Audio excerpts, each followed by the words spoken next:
Атырауда алгач рет кайрымдуулук грант балы өтүүдө. Бул бал атырауктар үчүн ерекше дүнүйө болгалы тур. Кеше көремиз.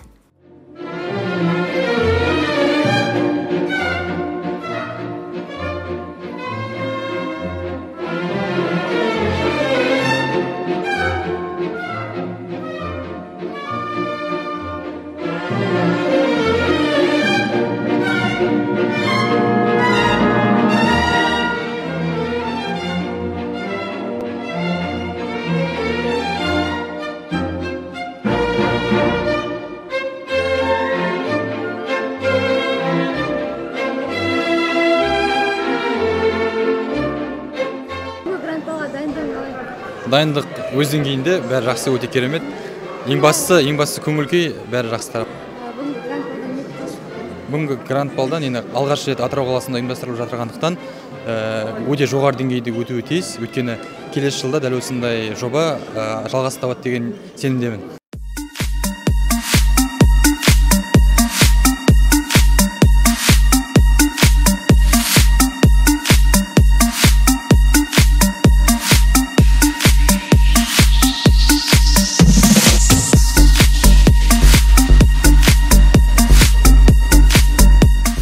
Сәлем жігіттер. Кеш. Көңіл күйлеріңіз қалай? Керемет, жоғары деңгейде көңіл күй. Жалпы бұл сіздердің Атырауға алғаш келулеріңіз ба? Атырау күшті, керемет. Атыраудың балығы деген ерекше. Негізінен енді бүгінгі келген шарамыз ол үлкен шара негізінде. Өйткені ол осындай қайырымдылыққа бізде өзіміздің қол ұшымызды тигізіп, осылай Құдай қаласа бәрі дұрыс болсын деген ниетпен, жақсы болсын деген ниетпен, сондай жақсы ниетпен келіп тұрмыз Атырауға. Атырауды несімен танисыздар? Атырауды балығымен, асотрымен, икрасымен танимыз, марлемен, анелімен танимыз. Шынымен марленмен, анелі қазіргі төлегенмен қыз жібегі деп айтамыз. Өзгерпеш баянсылу деп теңейміз. Осындай киелі ордада Атырауды биыл Құрманғазы, бабамыздың Құрманғазы атамыздың 200 жылда да шын жүректен Атырау тұрғындарын, барша қазақ елін жұртын құттықтаймыз.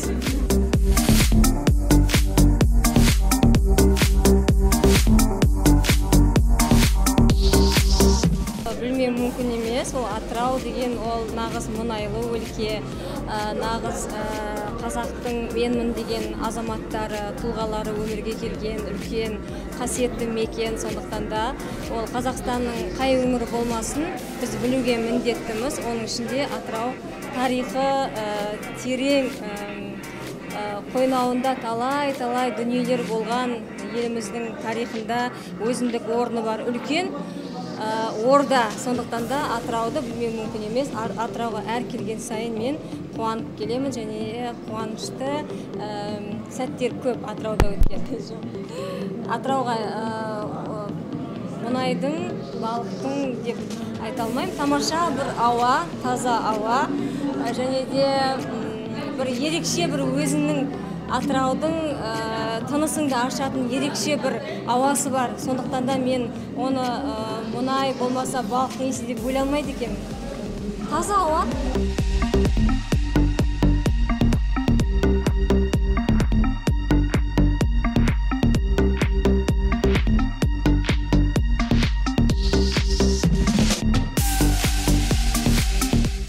Саламатсыз ба? Сәлем. Атырауға қош келдіңіз. Қош көрдік. Атырауға қаншалықты жиі келіп тұрасыз? Барынша жиі келуге тырысам. Тапсырыстар, ұсыныстар болған кезде міндетті түрде келем. Біз енді уақыт шаралармен, той домалақтармен келгеннен кейін сол түні келіп, таңда ұшып кетіп жатамыз сол себепті. Жалпы осы аэропорттан түскен кезде Атыраудан мұрныңызға қандай иіс келді? Балықтың немесе мұнайдың?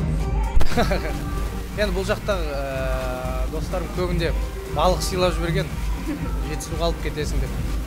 Сол себепті бірінші балықтың иісі келді. Бүгінгі шарадан да көп нәрсе түсінуге болады. Жаңағы көмек көрсетіп жатқан дәрігер бауырымыз бұрында да өзі сырқат болған деп естідім. Содан кейін өзіне мақсат қойыпты. Осыдан кейін мен өз ауру сырқау балаларға көмектесем деп. Ну а мы все так же находимся на первом благотворительном гранд-бале Атырау. Оставайтесь с нами, будет интересно.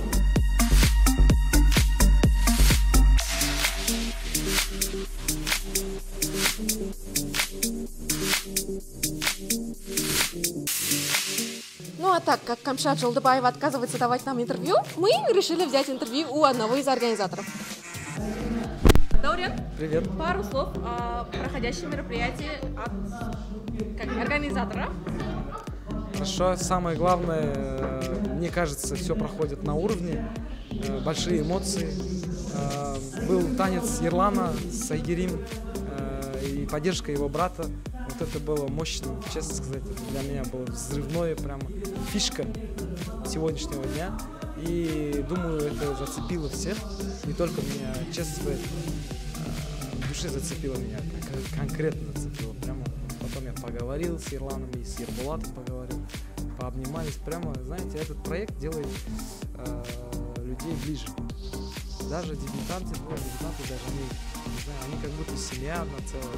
Уже почти месяц они репетируют, каждый день видят себя друг друга 2 часа, и это переходит на их дружеский контакт. Но не только, уже есть и пары, которые здесь же в этом проекте подключились, да, это вообще романтика.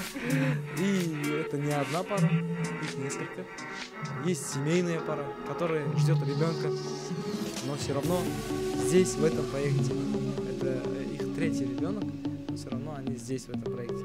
Даже когда Ербулат первый раз пришел к нам в кастинг и сказал то, что я пришел за братишкой, это было как-то необычно. Потом мы узнаем то, что он на коляске, и он реально заинтересован участвовать в этом проекте. Не только участвовать, а реально реализовывать ее. И они символы. Это вдохновляет. Думаю, все хорошо.